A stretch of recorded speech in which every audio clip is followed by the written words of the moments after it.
This book follows on from 2 Samuel to tell of the King David when his has become old and the installation of a new king and the stories of Solomon.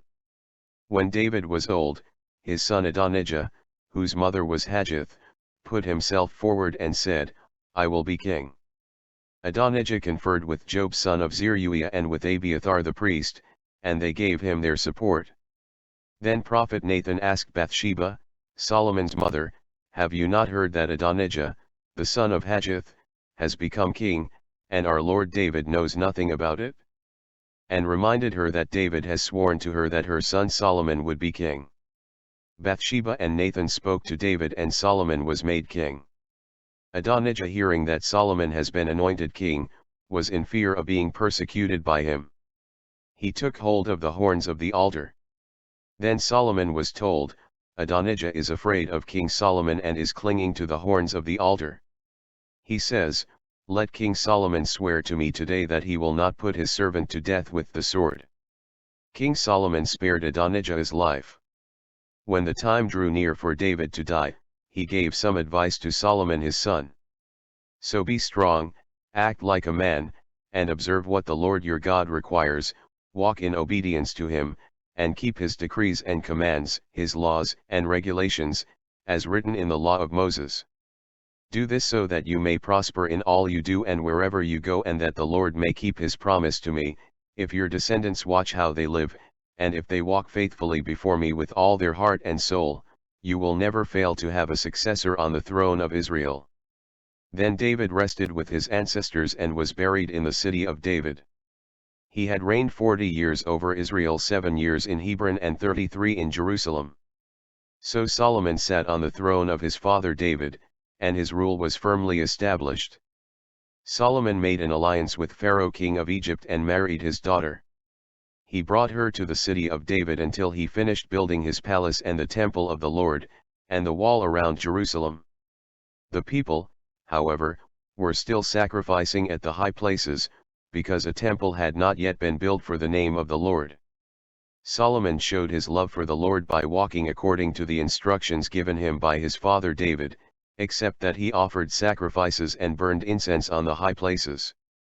The king went to Gibeon to offer sacrifices, for that was the most important high place, and Solomon offered 1,000 burnt offerings on that altar. At Gibeon the Lord appeared to Solomon during the night in a dream, and God said, ask for whatever you want me to give you.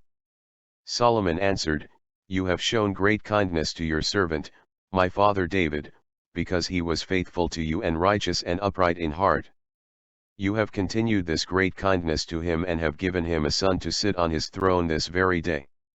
And Solomon asks for a discerning heart to govern your people and to distinguish between right and wrong. The Lord was pleased that Solomon had asked for this.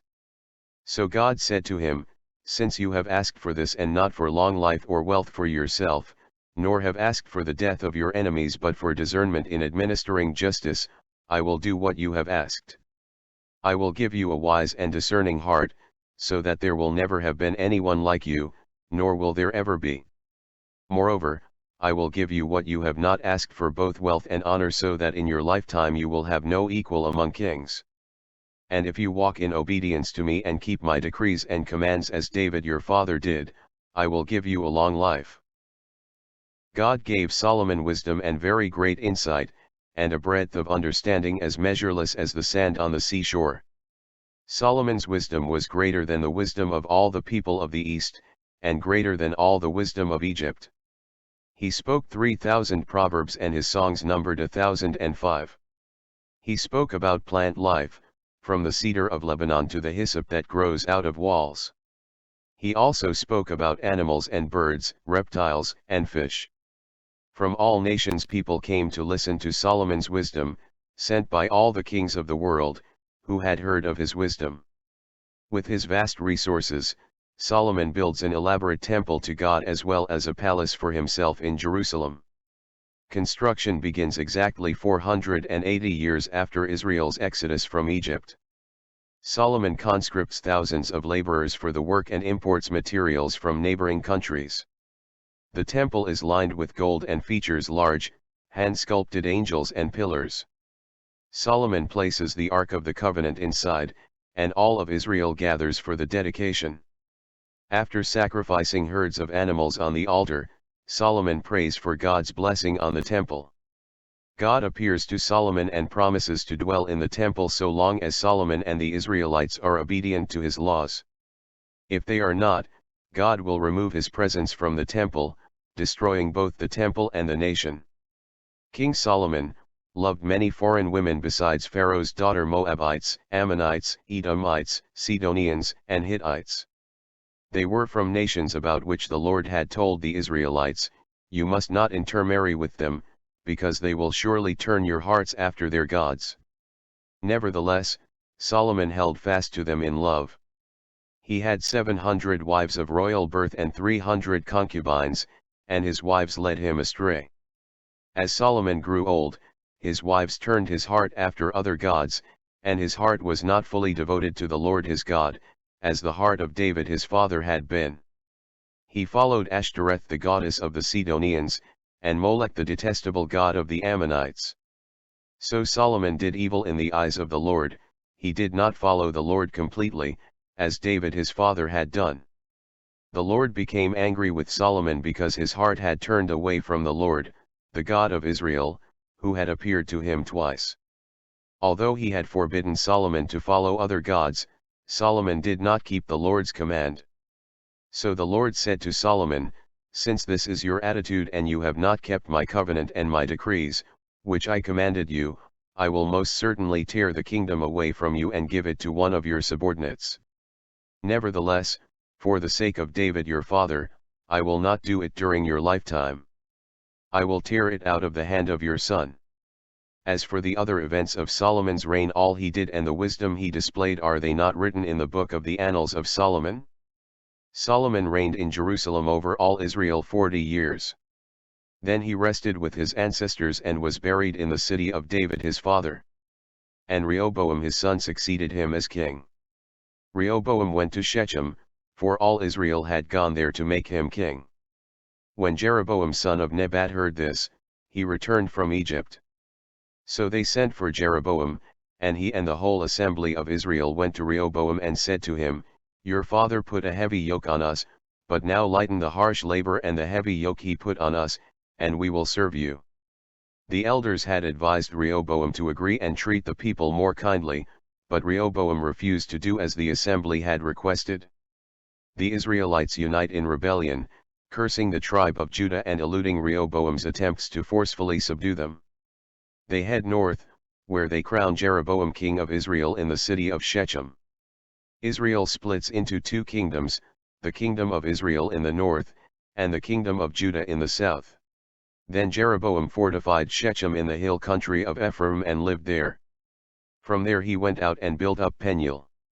Jeroboam the king made 2 golden calves for his people to worship.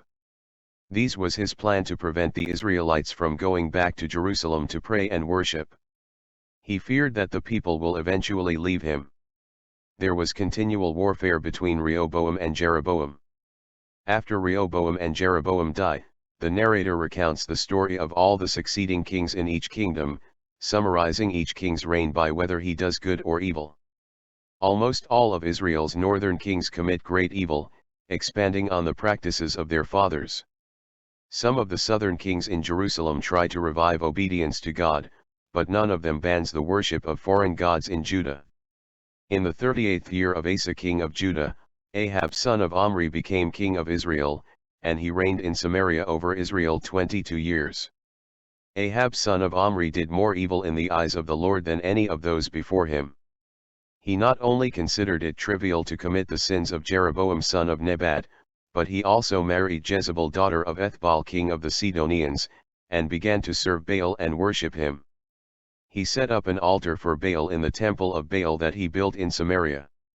Ahab also made an Asherah pole and did more to arouse the anger of the Lord, the God of Israel, than did all the kings of Israel before him.